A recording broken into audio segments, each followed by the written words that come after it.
और खबर आपको उत्तर प्रदेश के श्रावस्ती से बता दें। दरअसल बीते दिनों ग्रेट श्रावस्ती चैनल पर एक खबर दिखाई गई थी कि दिन दहाड़े जंगल में एक युवक को कोई गोली मार करके चला गया।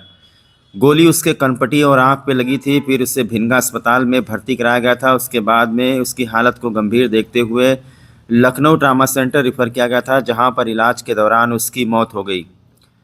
गोलीकांड की घटना के बारे में सुनते ही पुलिस महकमे में हड़कंप मच गया था। पुलिस और फॉरेंसिक की टीमें घटनास्थल पर जांच पड़ताल कर रही थी, तो वहीं मृतक के गांव से कुछ संदिग्धों को पूछताछ के लिए उठाया गया था।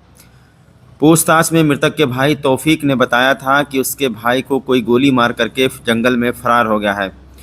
तौफीक ने पुलिस को बताया कि वो और उसका भाई जंगल में लकड़ी काटने के लिए गए थे। हमने भी उस वक्त अपने न्यूज़ में ये कहा था कि घटना बहुत ही संदिग्ध लग रही है, और अब पुलिस ने इस घटना का खुलासा कर दिया है। दरअसल मृतक के भाई ने पुलिस को गुमराह किया। ये लोग जंगल में लकड़ी काटने नहीं गए थे, बल्कि ये लोग भरी बंदूक लेकर जंगली हिरन का शिकार करने के लिए गए थे, जहां निशाना लगाते वक्त बंदूक की नाल पीछे से फट गई और गोली जुबेर के आंख और कनपटी पर लग गई। जुबेर जब गिर पड़ा, ज़मीन पर तड़पने लगा, उससे खून बहने लगा, तो इन शिकारियों की समझ में कुछ आया नहीं और इन लोगों ने योजना बनाई कि बंदूक छिपा देते हैं और पुलिस को बता देते हैं कि किसी ने गोली मार दी है।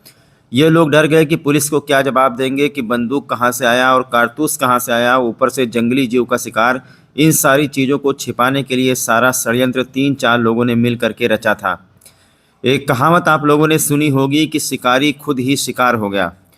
बहरहाल मौत का अफसोस तो सबको है, लेकिन पुलिस को गुमराह करने पर सब लोग फंस गए। अगर ये लोग सच्चाई बता देते तो जुबेर, जिसको गोली लगी, जिसकी मौत हो चुकी है, फिर इस मामले में कुछ नहीं होता। लेकिन इस तरह से षड्यंत्र रचकर सभी लोगों ने खुद के पैर में कुल्हाड़ी मार ली। इसमें न सिर्फ पुलिस परेशान हुई, बल्कि घायल को तत्काल इलाज भी मुहैया नहीं हो पाई और जुबेर की मौत हो गई। जैसा मैंने आपको पहले बताया था कि 2 भाई जंगल में थे और पुलिस के शक की सुई दूसरे भाई पर घूम रही थी। जब पुलिस ने कड़ाई से पूछताछ किया तो दूसरे भाई ने सारा राज उगल दिया और उसने बताया जुबेर जिसकी मौत हुई है वो और तौफीक और इसके साथ में गांव के कुद्दूस पुत्र नियामत, गौस मोहम्मद पुत्र मेराज और जुमई पुत्र जुमई, इतने लोग मिलकर जंगल में हिरन का शिकार करने गए थे। बंदूक की नाल फटने के बाद इन लोगों ने बंदूक को जंगल में दूर ले जाकर के छिपा दिया।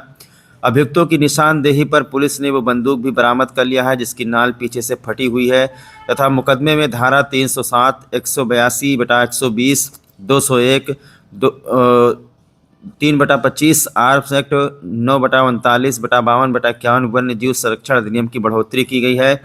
इसमें एक अभियुक्त को गिरफ्तार भी कर लिया गया है। बाकी की गिरफ्तारी के लिए प्रयास किया जा रहा है। जिसको गिरफ्तार किया गया है उसका नाम कुद्दूस पुत्र नियामत है।